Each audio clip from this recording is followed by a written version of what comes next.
Thank you for coming, everybody. I'm taking time away from your gardening, I assume. So, have you ever wondered why we are here? I'm not talking philosophically or existentially. I'm talking, why are we here? Why is Amana at this latitude and longitude? Why is Amana where it is today? In other words, why did the Inspirationist community, when they decided to leave Ebenezer, why did they come to this spot right here? There's many reasons, of course, but these were pragmatic Germans, you got to remember, and one of the main reasons was the availability of natural resources. Okay, there was obviously perfect farmland, both for cultivation and for pasture.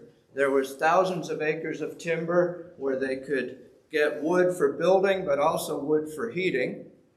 And there was clay to make bricks, sandstone to build the buildings. And there were also creeks and rivers that might supply water power. Big factors into why they came here. And although steam power had been around for about a century, there's no doubt that water power was still much into the energy equation at the time.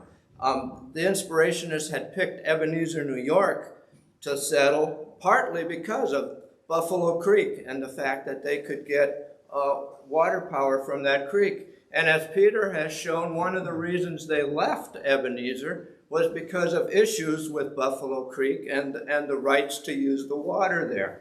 So water power was a very important consideration. When they came here to Iowa, to Amana, that's what they were looking for. Maybe not that much.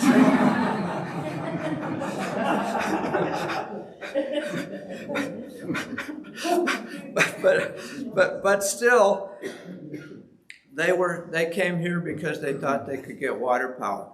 And exactly what they were thinking, exactly what their intentions were and what their planning was is really kind of muddy. We don't really have the documentation to show what they originally intended. My inclination, my research has kind of led me to think that they originally thought they could get power from the creeks, okay, that they really weren't looking at the Iowa River. There's a reason Amana is on Price Creek and that the factory was built right next to Price Creek. And the second village of West Amana was also built on a creek. Today we call it the Mill Ditch, okay? So in West Amana, they worked really hard to try to, they were going to put a flour mill in West Amana. And they worked really hard to try to harness that mill ditch to get water power from it. But it ended up producing more frustration than power, and they gave up with the water and put a steam engine there. In Amana, this is an 1858 map.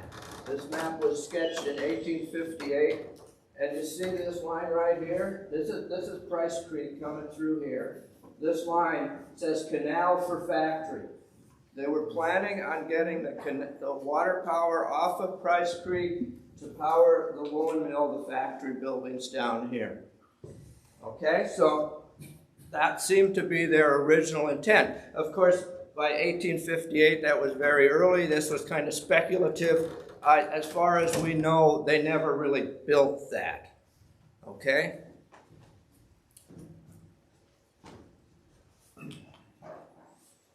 This is an interesting map, very curious. This is from 1861. And this is, this street here would be, this street here is the one that goes past the Amana Clubhouse and would have gone out to past Price Creek. This is the one here where the Kirk and Linda Setzer and Mildred Setzer house would be like right there, I think. Okay, so this line, projected path of the Millrace, coming from the northwest right through the center of town.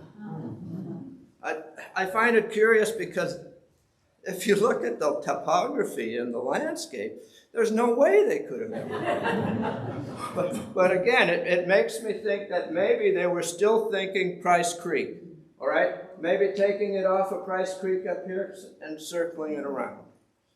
But at some point then, they came to the realization that the creek and Price Creek and the mill ditch in west wasn't going to hack it, and they had to think more seriously about using the Iowa River. And even then, they weren't exactly sure where to get the water from the Iowa River.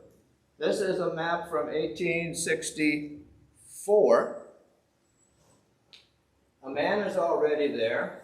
Middle of Amana's already there. West and south. Oh yeah, Homestead's there too, I guess. But look, this is the Millrace. Look where they're projecting and pulling it off. Right there, right between West and South Amana, right about where the South Amana River Bridge is now.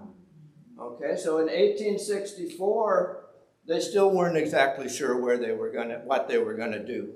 They knew for sure it was gonna power the mills in Middle Amana and Amana. In fact, when they constructed Middle Amana in the early 1860s, in 1863 and 64, they already were building the canal as part of the factory building project. So they knew they wanted to power the factories in Middle and Amana. They knew by that time that they had to get it off the Iowa River, but they weren't sure when or where. Or when, either, for that matter, because they were still building the villages. They didn't really have manpower to devote to such a project. This is an actual topographical map of where it is today, and you see that it comes off the river here. It always amazes me, you don't realize how northerly it goes when it first comes off the river. And then it hooks east and comes past Middle Amana. But this is where it is now. And how did they finally decide to put it there? Again, we don't know exactly.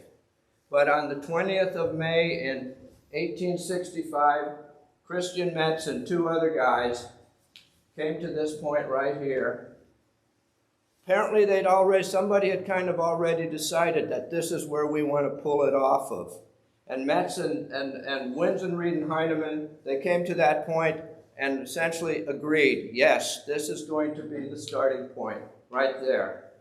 They then went on to South Amana, and the next day Christian Metz gave a testimony, an inspired testimony that said, with God's blessing, and if all the villages pitch in, we'll be able to undertake this humongous project. And by that time, by 1865, all the villages were built.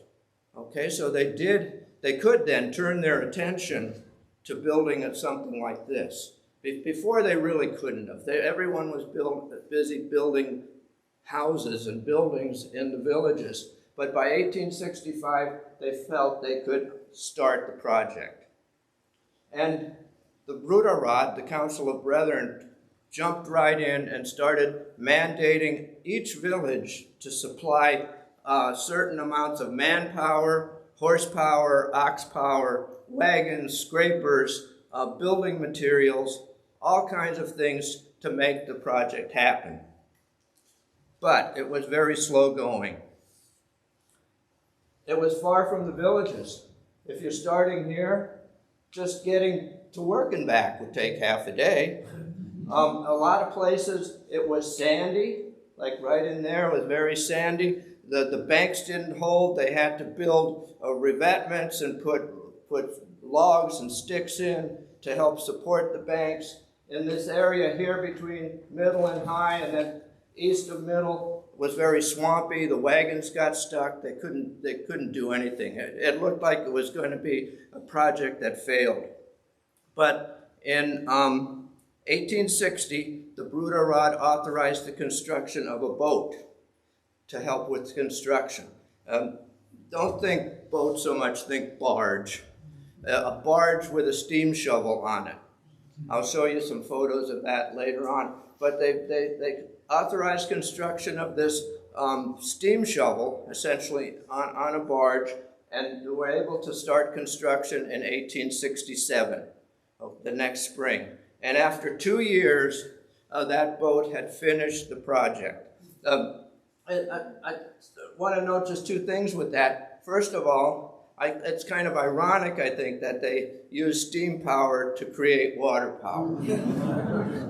and I think it's also kind of interesting that Christian Metz, kind of the driving force behind this, never did see completion of it. He died in 1867. Water didn't flow until 1869, long after he died, really.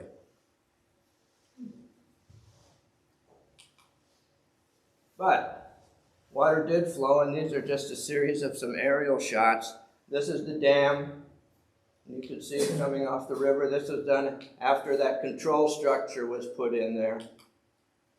This is a further away view of the dam and the Millrace coming up. There's Highway 220.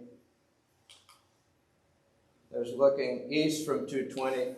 It's High Amana and Middle Amana. You can just see the Lily Lake up there, kind of. That's another shot of it. Again, you can see it hooks up towards Middle, but it's still very far away from West and High Amana. This is before the water tower was built in Middle. So, the problem with Millrace is that from the very beginning, there were maintenance issues. I mean, you think about the construction. I mean, it's really amazing to me and impressive that they were able to build this thing in the first place. But even more so, I think it's remarkable and surprising that it's still here after that. Because it's constant maintenance issues, constant questioning, is it worth it? We have several engineering studies in the museum collection that ask that question, is it worth it? And if you look, 3252, apparently you can only do engineering studies on years. that ended too, I think. But all of these studies affirmed the Millrace's economic viability and essentially said, yes, it is worth it. Now, flood control is one of the fringe benefits. In fact, the 1952 study said it was worth keeping if only for flood control. And I think we'll all agree that in the floods of 93 and 2008, had it not been for the Millrace levees, the lower part of Amana here might have been seriously damaged by floodwater. So flood control is something, but of course, power generation, the potential for water power, the reason it was built in the first place is the main economic benefit that was found in all of these studies. Now, the problem with water power, of course, unlike steam power, is that it's unpredictable and variable.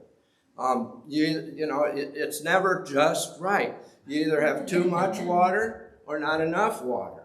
So that the whole story of the Millrace, I think, is the dynamics of controlling the amount of water to try to balance the erosion and the siltation that takes place when you're dealing with water flowing like that. And the major subplot of the Millrace story is then how do you capture that power? And that's what I'm going to talk about a little right now.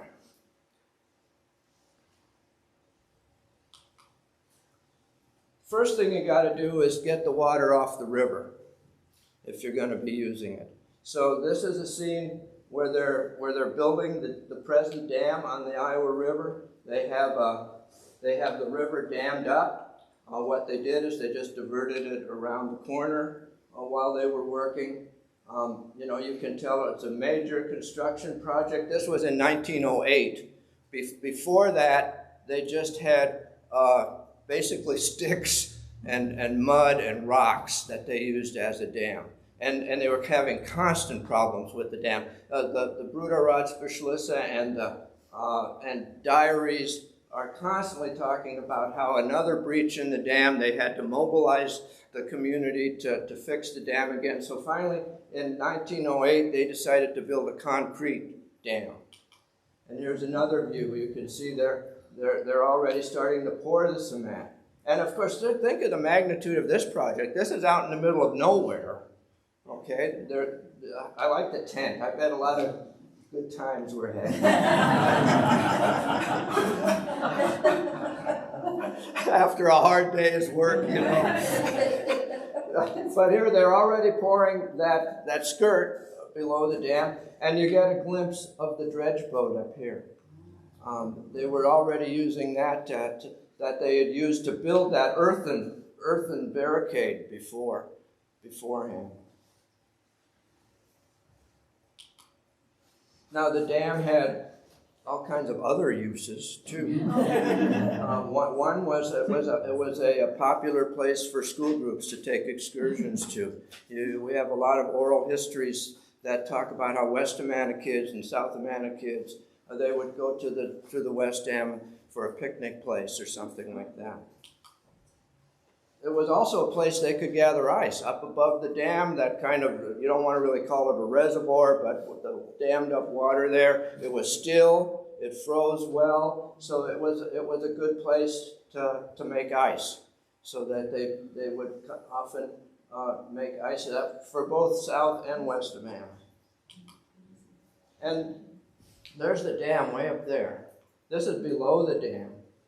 Because of the dam, they could really kind of almost stop the water below it. And what they would do is what they're hauling here is sand. They would take sand out of the river and they put it on the roads between the road, especially between west and south. They built that up because, of course, that was going through the river bottom, remember, and they needed to try to build that up. So whenever they could, they built this nice little bridge and everything.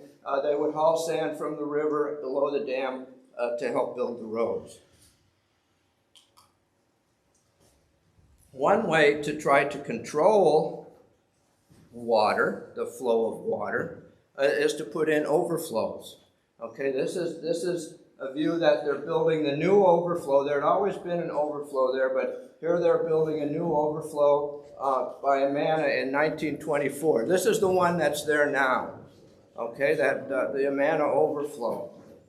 This is a view of the one that was there before that. It's kind of the same idea. You can see the bridge going over, but that's one way to try to manage the water flow. Is if you got too much in, you open the gates and you let it out.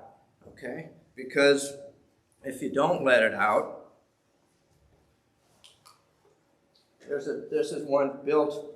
I forget the year exactly, I think in the 1970s. This is just west of Middle Amana here.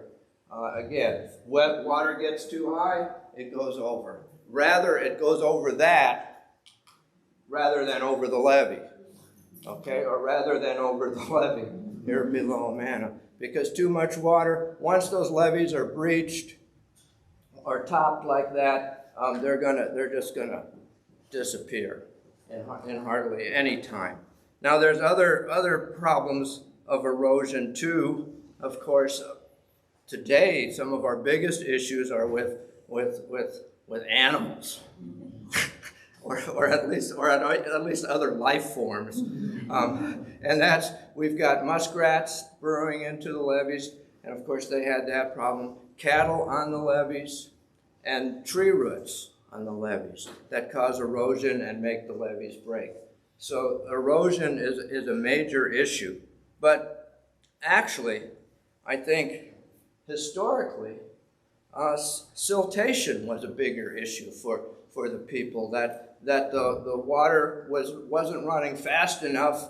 It would, and all the mud and stuff. Remember, like in the 1920s and 1930s, it wasn't the time when they were really doing conservation practices. in agriculture. So the Iowa River itself was probably a muddy mess. Okay, and you divert that water, slow it down in the Millrace, it silted down and plugged up. So trying to deal with silt was a major challenge. So they came up with the same idea they did to build it.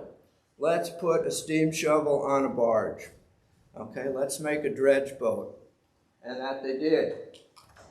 This is one picture of it.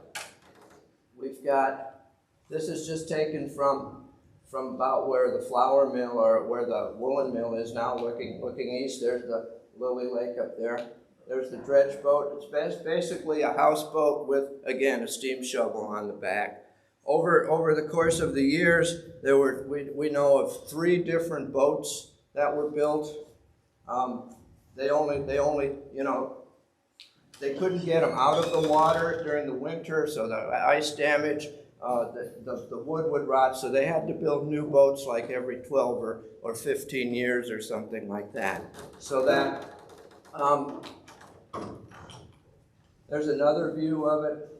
You can see it's very utilitarian and pretty amazing, actually, when you think about it. And even this, just what would happen is every year they would start in Amana down by the woolen mill and work their way all the way up to the dam, dredging out, scooping out the Millrace. Then they'd float back down and park it in Amana there.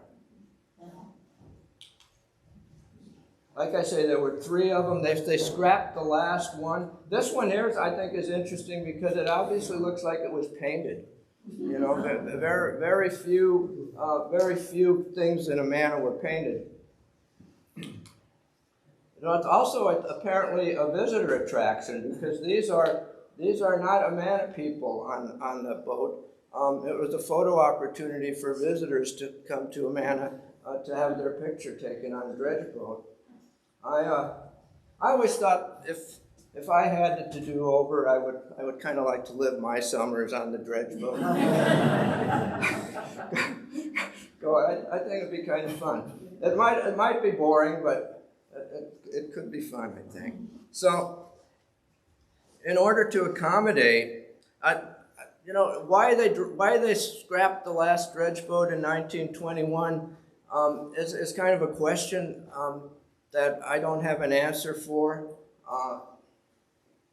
You know, there's a story, there's several stories as to why, but none of them I think are very convincing. I guess the important thing is that by a decade later, it would have been a moot point because of the state highways that came through. Because until the state highways came through, we had special bridges in the Amana colonies to accommodate the dredge boat. There's one last view of the dredge boat below Middle Amana. You can see the scale of this thing. I mean, it's huge. And the cables and everything. Just want to back up a little first. Sometimes the dredge boat couldn't get to places. Okay, so they actually had to do it by hand. This is a view where they're actually dredging out. This is below Middle. It's by the Middle factory.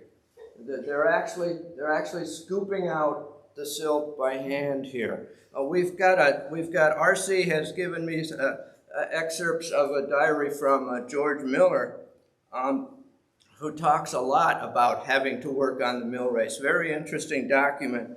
And he says, and he's got an entry in 1892. He says, we had 22 wheelbarrows and over 40 men to clean out the Millrace. So it was definitely labor intensive and used a whole lot of manpower. So to accommodate the dredge boat going up and down, if you saw that dredge boat, no way it's getting under that bridge. They built their bridges especially to be removable.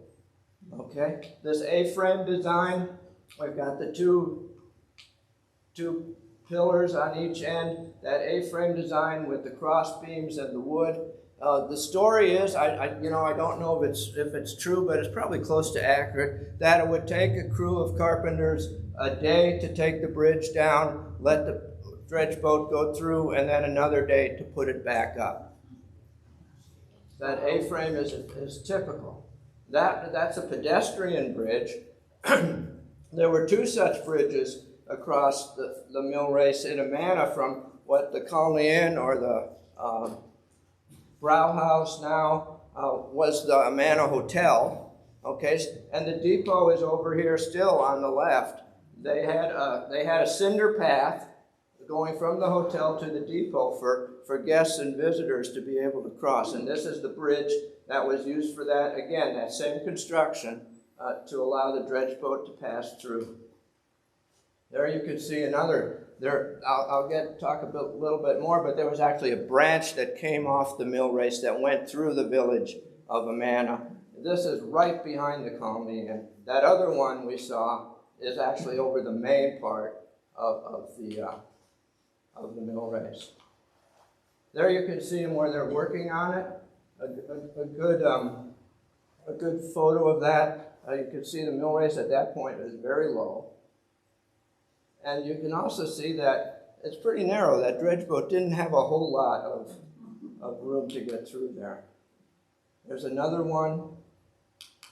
And then for a while we had an enlightened county engineer who when they designed this bridge down by the building department, down by the woolen mill, he kind of went with that same look and put that A-frame on there.